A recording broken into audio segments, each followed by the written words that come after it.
there are some lore milestones in our donations and whatnot, so we might hit some additional lore here, but the campaign itself is lore. So historically, just so you're aware, Ashes of Creation comes from a custom homebrewed campaign that I made over 10 years ago, and that's really where the story comes from. And essentially there were these pantheon of gods that existed in a realm outside of the material plane that Verra exists in.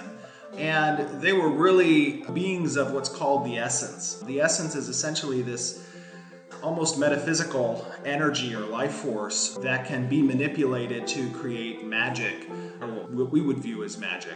And different planes have different degrees of strength when it comes to their proximity to the essence. The material plane is not the highest on that scale of being close to the essence, and the gods exist kind of on a plane that is the most connected to the essence. But they wanted to represent their qualities, their characteristics, their attributes within creation, with the creation of something.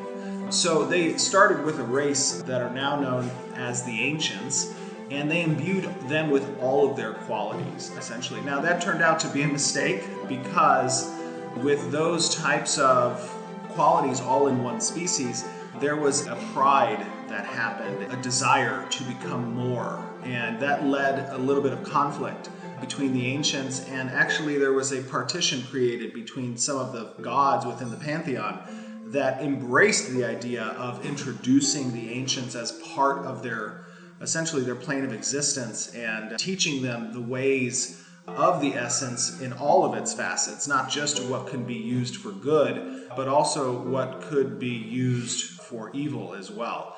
And three of the gods kind of split off and went against the quorum that was established about not interfering with the Ancients after they started down this road of learning more of the essence and how to manipulate it. And these three gods are known as the Others. So the Others really kind of embraced teaching the Ancients knowledge of the essence that they had learned through their eternal existence. And this caused a celestial battle to occur, and the pantheon of the seven were able to defeat the Others, and they banished the Ancients and the Others from the material plane and from the plane of the gods to the void, which is the furthest from being connected to the essence. Now, the essence is a stream that exists across all planes of existence, but it exists at different levels of strength, essentially, at different levels that can be utilized, and the void is the furthest. There is a very minute amount of essence that can be found within the void.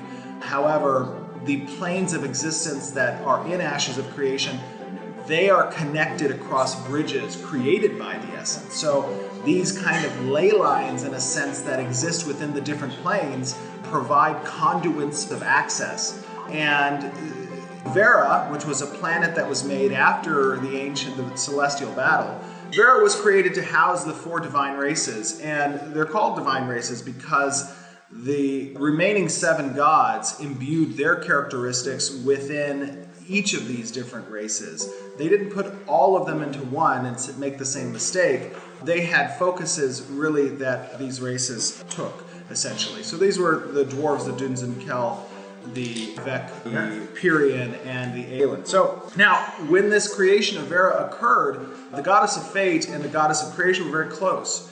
And the goddess of fate essentially warned the goddess of creation, and only the goddess of creation, that the Ancients and the Others, that they had not seen the last of them, and that there would be a time, essentially, when those forces would seek out and try to pervert the new creation as essentially a way to thumb their noses at the other gods in retribution for their defeat.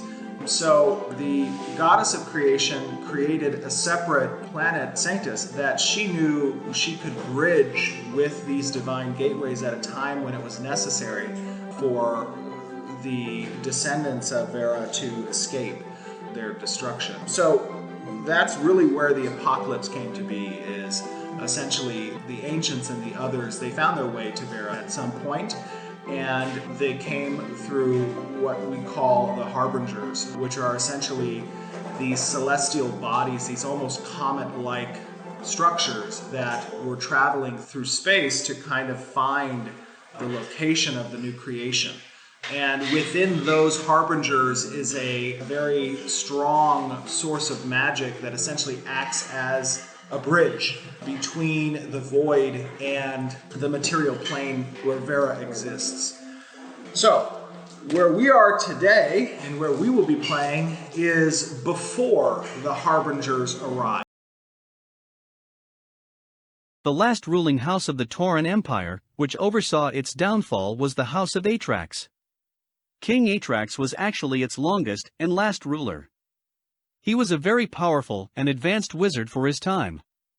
He dedicated the vast majority of his early rule to seeking out artifacts, knowledge, and the focal points of essence, and discovered its purpose, as it becomes kind of the manipulating matter behind exploiting magic for any means.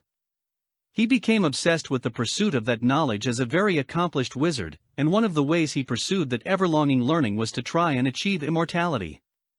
In his pursuit of immortality, he discovered that manipulating the life force of a soul essentially is to greater increase your ability to focus the essence, because each person's soul acts as, in some way, shape, or form, a conduit of the essence across the planes.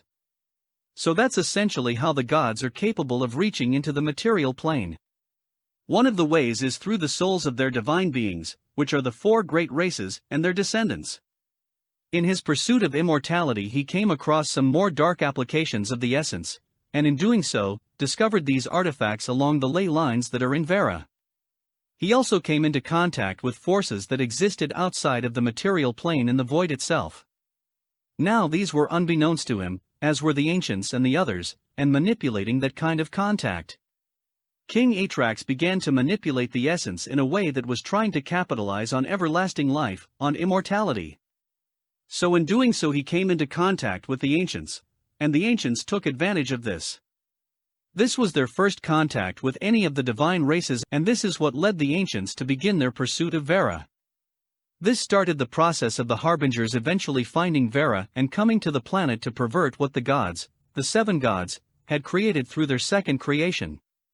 Now the ancients kind of created this contact with Atrax through summoning rituals that Atrax had learned through manipulating the essence, and it was through these contact rituals that Atrax learned how to achieve immortality.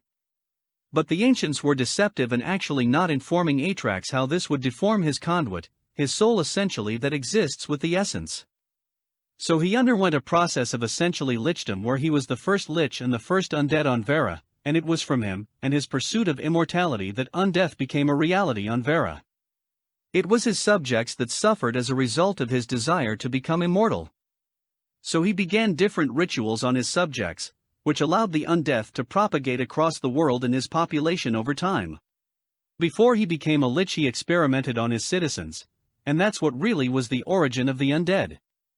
One of the unique things about the ancients was in their first discovery of how they could use the essence. What the others taught them was they became immortal themselves.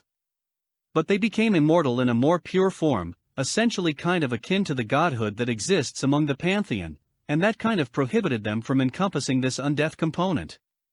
But they did not teach that to King Atrax. So that kind of talks a little bit about the origins of the undeath on Verra and undeath in general. Many of you may know and have not seen thus far, in Ashes of Creation, there is a primary antagonist that exists within the overarching storyline. And these antagonists are the ancients. When the apocalypse occurred and the Harbingers arrived on Verra and those conduits opened from the center of those Harbingers, the ancients flowed out of these Harbingers and started really conquering the Verran planet. But more importantly, their desire was to essentially manipulate and pervert the creation of the gods as an affront to their endeavors. And in doing so, they created monstrosities, essentially. Any portion of nature just was completely manipulated by their corruption, which is the negative aspect of essence. You're just seeing their models, essentially, their body form and T-pose. So this is one of the lieutenants that exists of the ancients. And you can see they have an almost alien look to them. And that is because they have deviated over such a long period of time from their original creation, which looked something very, very different, more akin to the elven and human races that we have now. But over time, through their manipulation of the essence and the corruption that has ensued within their race, they have taken the form that you can see in front of you, some of them. These are, like I said, this is a lieutenant. This is another example of that type of alien look that exists within the ancient hierarchy. So you're going to see really kind of a dark, more insidious creature that's present as the primary antagonist within the storyline of Ashes of Creation. They don't have the typical physical attributes you would come to expect from a bipedal species like eyes and a mouth, but more something alien that exists, something that is just not natural in its appearance. You will be seeing these soon in game. As a matter of fact, these particular two models with Alpha 1 will be animated and present as adversaries in some of the dungeon locations within Ashes of Creation. Wow, that was a lot of lore. What did you think of that? That'll give us something to talk about for a while. Oh, and did you like this video? I made it with artificial intelligence. The guest's voice is AI, reading from a transcript, and the entire video was edited in an AI video editor named Descript. All I had to do was push the buttons. The future is coming, my friends. To discuss this lore and many other things, head over to the Ashes of Creation forums at ashesofcreation.com. And if you could use my referral code, it would really help me out. Thanks for watching, and don't forget to subscribe for more new videos every week. And I'll see you in the next episode.